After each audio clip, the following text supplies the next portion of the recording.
ഇപ്പോൾ ഇനി എസ് ശ്യാംകുമാർ കൊച്ചിയിൽ നിന്ന് ചേരുന്നു. എറണാകുളം ജില്ലയിൽ ഇന്ന് കനത്ത മഴയിൽ 31 വീടുകൾക്ക് നാശമുണ്ടായി. മൂവാറ്റുപുഴ താലൂക്കിൽ മാത്രം 10 വീടുകൾ ഭാഗികമായി തകർന്നുപോയി.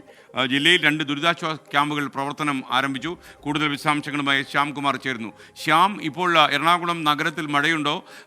നഗരോരങ്ങളിലുള്ള പ്രദേശങ്ങളിലെ അവസ്ഥ എന്താണ്? മലയോര മേഖലകളിൽ കനത്ത മഴ പെയ്യുന്നുണ്ടോ? ജലാശയങ്ങളിലെ ജലനിരപ്പ് അതിൻ്റെ അവസ്ഥ എങ്ങനെയാണ്? എറണാകുളം ജില്ലയിൽ വ്യാപക നാശനഷ്ടമാണ് കഴിഞ്ഞ 24 മണിക്കൂറിനുള്ളിൽ മഴ ഉണ്ടാക്കിയത്. അതിൽ 31 വീടുകളാണ് ഇന്ന് പെയ്ത മഴയിൽ ജില്ലയിലെ വിവിധ താലൂക്കുകളായി തകർന്നത്. 10 വീടുകൾ ഭാഗികമായി തകർന്നത് മൂവാറ്റുപുഴയിലാണ്. ജില്ലയിൽ 4 സ്ഥലങ്ങളിൽ 100 മില്ലിമീറ്ററിലധികം മഴ ലഭിച്ചു. ഏറ്റവും കൂടുതൽ മഴ പെയ്തത് ഇടമലയാർ ഡാം പരിസരത്താണ്. 180 മില്ലിമീറ്റർ മഴ പെയ്തു. ആലുവയിൽ 110 മില്ലിമീറ്റർ മഴയാണ് പെയ്തത്. അങ്ങനെ മഴയും കാറ്റും വ്യാപക നാശനഷ്ടങ്ങൾ ജില്ലയിൽ ഉണ്ടാക്കിയിട്ടുണ്ട്. അതിൽ ഏറ്റവും നാശനഷ്ടം ഉണ്ടായത് ഭാഗികമായി 31 വീടുകൾ തകർന്നു എന്നത് തന്നെയാണ്.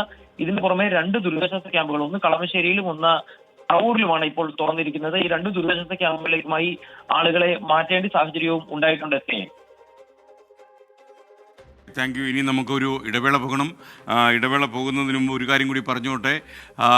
തൃശ്ശൂരിലും കോട്ടയത്തും എറണാകുളത്തും ആലപ്പുഴയിലും ഒക്കെ നല്ല മഴയാണ് എന്ന് പ്രേക്ഷകരെ അറിയിക്കുന്നു. അവർ ജേർണലിസം പഠിക്കുകയല്ല, അവർ അറിയിക്കുന്നത് അവധിയുണ്ടോ എന്ന് ചോദിക്കാൻ വേണ്ടി മാത്രമാണ്.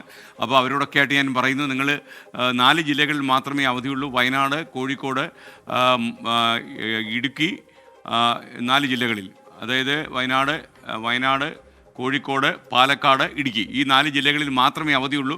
ബാക്കിയുള്ള അവധികളൊക്കെ നിങ്ങൾ വെറുതെ സ്വപ്നം കാണരുത്. മനപ്പായസം ഉണ്ട് കഴിഞ്ഞാൽ മനപ്രയാസം കൂടുമെന്ന് അറിയാമല്ലോ.